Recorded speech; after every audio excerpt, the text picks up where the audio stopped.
Essa é a quinta parte da aula de arquitetura de software. E depois a gente vê alguns conceitos básicos sobre arquitetura de software, atributos de qualidade e padrões arquiteturais.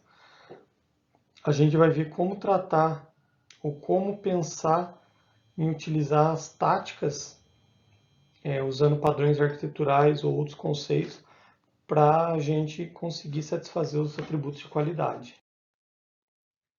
Bom, os padrões, então, por si só, né, eles já foram criados para ajudar a satisfazer alguns atributos de qualidade de determinadas soluções. Né? Então, por exemplo, se a gente pegar uma arquitetura cliente-servidor, ela já é feita para ter escalabilidade, né?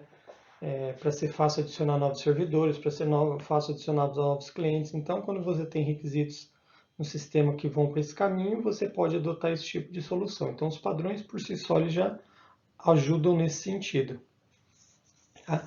Então, cada um dos padrões, aos que a gente viu e outros, né, estão relacionados a um conjunto de táticas que tornam esse padrão efetivo para determinadas circunstâncias. Por exemplo, vamos ver aqui um quadro, só para a gente entender um pouquinho. Se a gente pegar o padrão em camadas, Pipe and Filter e MVC, e vamos pensar como que eles podem ajudar na modificabilidade. Bom, a modificabilidade, basicamente, ela é definida por três critérios, né? Por três atributos: o aumento da coesão, diminuição de acoplamento e retardo no tempo de vinculação. Tá?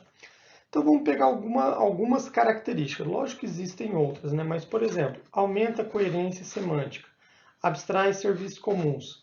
Esses dois parâmetros ajudam a aumentar a coesão. Já no acoplamento, encapsulamento, usar um wrapper, né, que seria um middleware, alguma coisa assim, usa intermediador. Quando a gente fala do camadas, ele ajuda no encapsulamento, porque cada coisa vai ficar encapsulada dentro da camada. Piper Gen Filtro, mesma coisa, e o MVC também, porque eles são três padrões que trabalham ali na lógica do desenvolvimento. E os três focam em dividir os componentes necessários para o desenvolvimento. Mesma coisa o intermediador, você faz e com eles você consegue acesso a outra camada, né? O funcionamento deles é muito parecido, porque um componente à frente provê serviço para o componente de trás. No entanto, o de camadas abstrai serviço comum, porque você pode organizar algumas coisas comuns naquela camada. Já se você usar o MVC sozinho, puro, você não tem essa opção. Retardo no tempo de vinculação. Então, o Piping Filters ajuda a vincular na inicialização, porque você pode criar lá um componente específico para isso. Já o MVC usa vinculação em tempo de execução, porque ele vai auxiliar a buscar os dados da camada e reapresentar esses dados na interface. Né? Então, alguns padrões eles já vão por si só auxiliar em muitos dos aspectos de determinados atributos de qualidade. Então, basicamente aqui o que meu sistema, o que eu quero do meu sistema, quais os atributos de qualidade que eu penso que esse sistema vai ser importante, e aí eu começo a pensar nos padrões arquiteturais que eu poderia utilizar como inspiração para a minha arquitetura. Bom, padrões e táticas de atributos de qualidade. Por exemplo, a gente pode pensar aqui, resistir ao ataque, autorizar usuários, manter confidencialidade, manter integridade, limitar exposição, limitar ataque, limitar acesso. Sistema de recuperação de intrusão, recuperação de ataque, restaurar um estado, manter uma trilha de auditoria. Aqui são o que você pode querer quando a gente fala de segurança, né? Então a gente pode dividir segurança entre resistir a ataque, detectar ataque e recuperação de ataques. Então toda a parte de autorização está em resistir a ataques. Bom, então você vai pensar numa arquitetura que possa dar subsídios para você implementar as funcionalidades necessárias para esses requisitos serem satisfeitos. Então, as suas decisões arquiteturais vão ser baseadas muito nisso daí, como eu falei numa aula anterior. Quando a gente fala de requisitos funcionais, a gente está falando que vai se desenvolver. Ele está muito pouco ligado, em geral, às regras arquitetônicas, né? Porque são só funcionalidades. Depois a gente vai pensar como que a nossa funcionalidade vai se encaixar naquela arquitetura, né? Mas, geralmente, nossas decisões arquiteturais são baseadas nos atributos de qualidade, porque essas restrições, sim, vão interferir muito na nossa arquitetura. Vamos pegar um exemplo, então, um sistema de controle de processo judiciário. Então, vamos pensar que a gente está implementando um sistema de processos, né?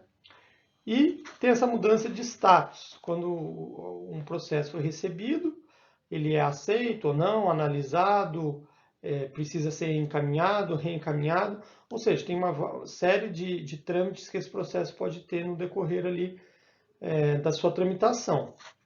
E quando você muda o status, uma mensagem deve aparecer às partes interessadas. Então, se eu enviei um processo para um determinado setor, esse determinado setor ele vai ou aceitar, ou analisar, ou recusar, ou encaminhar para um outro lugar, e todas essas trâmites têm que aparecer para todas as partes interessadas. Então, neste sistema, 3 atributos são importantes que foram definidos inicialmente. Aqui já foi feita a avaliação e os requisitos de qualidade já foram definidos.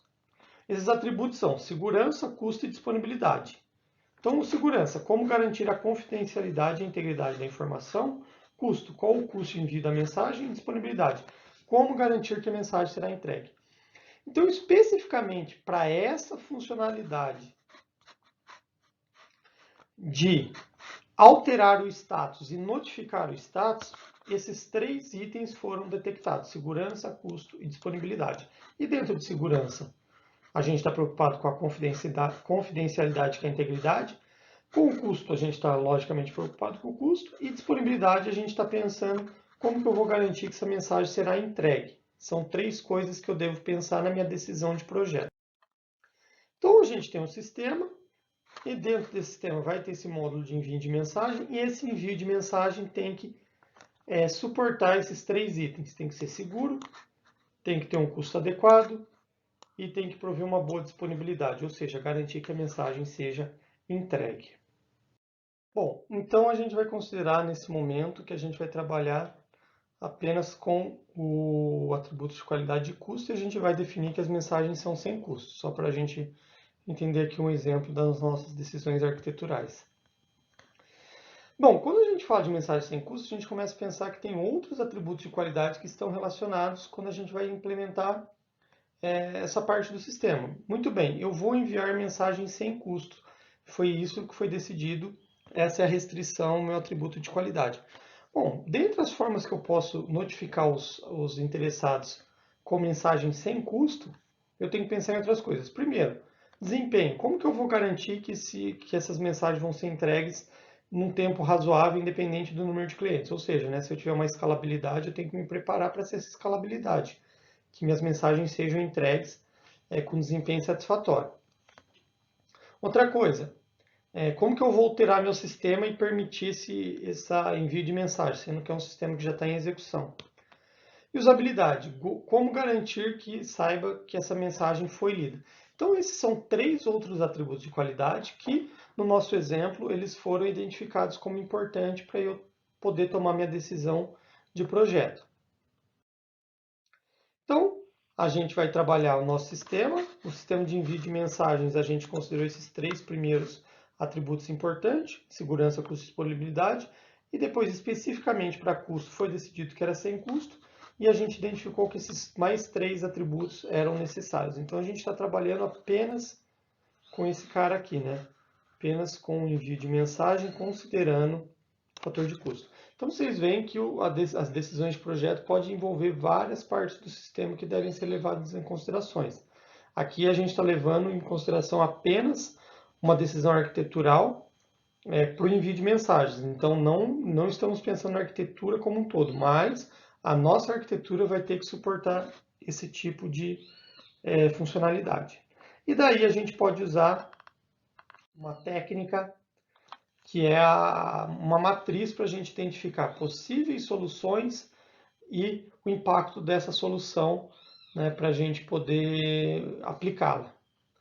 Então, vamos primeiro, a gente define que as tecnologias aplicáveis para o nosso exemplo seria SMS, WhatsApp, e-mail, ligação ou uma notificação dentro do próprio sistema. E daí a gente definiu atributos, né? Dentro daqueles atributos que a gente considerou importante, o peso desse atributo na nossa decisão. Por exemplo, custo 5, desempenho é o menos importante e custo é o mais alto. Depois vem segurança, usabilidade, modificabilidade, depois a disponibilidade. Aqui foi uma decisão nossa, de quem está tomando a iniciativa. E daí vocês vão analisar como que cada uma dessas tecnologias pode suprir cada uma desses atributos de qualidade. Aqui, como exemplo só, por exemplo, o SMS tem um custo alto, né, em relação ao WhatsApp e e-mail. Ligação é o mais caro, né? Como a gente queria grátis, esse cara tem um peso maior. Então, nesse ponto, o WhatsApp, e-mail e sistema seriam as melhores alternativas. Segurança. Sistema é o mais seguro, né? Porque vai ser internamente, você não tem como o acesso é feito unicamente pelo sistema. Esse sistema é bem seguro, né? Lógico que a gente está considerando todas as características do sistema. E-mail e ligação são considerados os menos seguros. Disponibilidade, né? Quem vai estar mais disponível, usabilidade e assim por diante. E daí no final a gente fez o quê? Pegou cada nota atribuída aqui, multiplicou pelo seu peso e fez uma média ponderada. E daí para esse exemplo, a melhor alternativa então seria usar o WhatsApp. Lógico que aqui é um exemplo, né? O WhatsApp ele permite ver que ele ganhou por causa desse cara aqui no final, né? Foi melhor. Lógico que nosso sistema suportar isso melhoraria a nota e seria a melhor solução do sistema interno. Mas aqui é só para a gente mostrar que vocês podem utilizar uma matriz de atributos e decisões que vocês querem tomar para fazer a sua decisão de projeto. Bom, quando a gente fala de arquitetura, de software, né, quando a gente fala de padrão, normalmente a gente está falando de sistemas similares, né? Então você já pensa que aquele sistema pode ser similar. Então você fala, por exemplo, de um sistema de compartilhamento de arquivo, você já vai pensar numa arquitetura peer-to-peer como ponto de partida. Então isso é importante porque a gente tem algumas classes de sistemas, né? Então MVC, você vai utilizar para sistemas principalmente que têm interação com o usuário. O Pipe Filters para fazer processamentos. Então, cada sistema, cada padrão já supre uma necessidade de classes de sistemas existentes. As principais classes que a gente tem na literatura são sistemas de transformação ou processamento em lote. Então, esse cara poderia usar um Pipe Filter, por exemplo. Sistema de transformação contínua, né? Também seria Pipe Filter uma solução adequada. Sistemas de interface que a gente poderia usar vários, né, como MVC. Isso daqui a gente está falando na organização lógica, ainda teria a arquitetura física que teria vários outros padrões arquiteturais que poderiam ser incorporados. Então a gente ainda tem os sistemas de simulação dinâmica, que modelam ou controlam objetos do mundo real, né? O desempenho pode ser um fator crítico, então aqui já fica claro que a gente tem que pensar arquiteturas que pensam em desempenho e de como que esse sistema vai estar distribuído fisicamente. Sistemas de tempo real, hoje são sistemas interativos com fortes restrições de tempo, né? Por exemplo, um elevador, sistemas que operam próximo ao seu limite, também tem que pensar nessa característica. Sistemas gerenciadores de transação, a principal função é armazenar e recuperar dados. Aqui a gente não fala só de sistema de banco de dados, você pode ter um sistema que o ponto forte dele é recuperar dados numa determinada outra plataforma, né? Por exemplo, a parte, um sistema de banco. Grande parte do sistema de banco gerencia a transação, armazenando, processando e recuperando dados. E os sistemas de informação, que são sistemas com o objetivo de coletar, manipular e preservar grande quantidade de informações complexas. Então, dependendo do tipo de sistema que vocês vão desenvolver, vocês já partem de algumas arquiteturas possíveis baseado nas restrições, né, nos atributos de qualidade que esses sistemas operam. Bom, próxima aula a gente vai falar também agora do tipo de plataforma que a gente pode implementar e como isso afeta na arquitetura do software.